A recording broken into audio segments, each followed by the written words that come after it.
জননীং শারদাং দেবীং রামকৃষ্ণং জগদ্গুরুং পাদপদ্মে ত্রয়ে সীতা প্রণমামি মুহুর্মুহুঃ।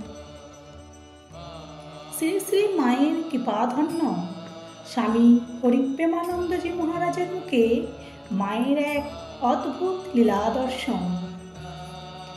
একদিনের ঘটনা বলি, সাল তারিখ মনে নেই, আর সাল তারিখে দরকারই বা কি। মায়ের ভাইজি রাধু অনেকদিন থেকে একটা দুরারোগ্য রোগে ভুগছিল।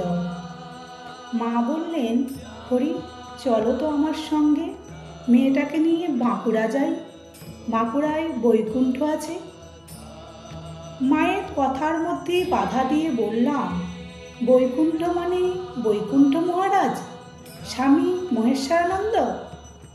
মা বললেন, হ্যাঁ হ্যাঁ। তা মা তো এলেন ভাইজিকে নিয়ে, আমি এলাম ওদের সঙ্গে। বাঁকুড়া মঠে তখন ঘরবাড়ি বিশেষ হয়নি, বাইরের লোককে বিশেষ করে মেয়েদের থাকার মতো জায়গা মোটেই ছিল না।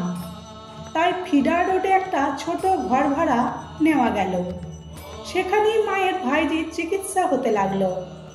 ঘরে মাত্র দুটি কামরা, একটিতে থাকে রুগী, আরেকটিতে মা আর আমি। সেদিন সন্ধ্যার পর ডাক্তার মহারাজ রুগী দেখে ফিরে গেছেন। আমাদের কামরায় একটি ছোট টুল ছিল, মা তার উপর বসে আছেন। আমার কি মনে হলো, মায়ের দুটি পায়ে হাত বুলিয়ে দিতে লাগলাম। মায়ের শরীর তখন জীর্ণ শীর্ণ হয়ে গেছে।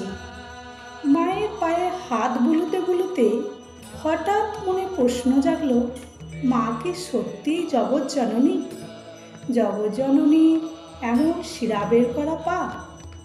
প্রশ্নটা মনে উদয় হলেও মুখে কিছুই বলছি না। মায়ের পায়ে হাত বুলিয়ে যাচ্ছি। ধীরে ধীরে অনুভব করতে লাগলাম, এ তো একজন বৃদ্ধার শীর্ণ পা নয়, এক যুবতী নারীর সুস্পষ্ট পা।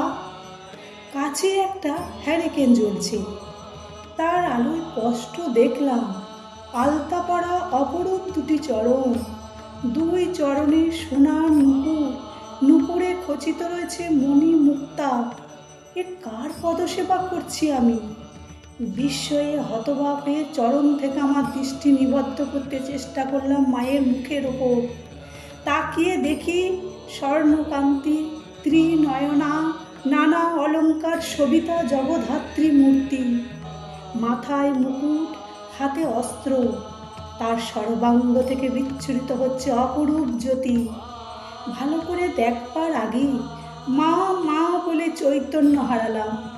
কতক্ষণ যে ওই অবস্থায় ছিলাম কে জানে। যখন চেতনা ফিরে এলো, তখন দেখি মা আমার পিঠে হাত বুলোতে বুলোতে বলছেন, ও হরি, ও হরি, কি হলো তোমার? ওঠো ওঠো। উঠে বসলাম। দেখলাম শীর্ণা দেহা বৃদ্ধা মা রোগ যন্ত্রণা কাতর ভাইজিটির দিকে তাকিয়ে বসে আছেন।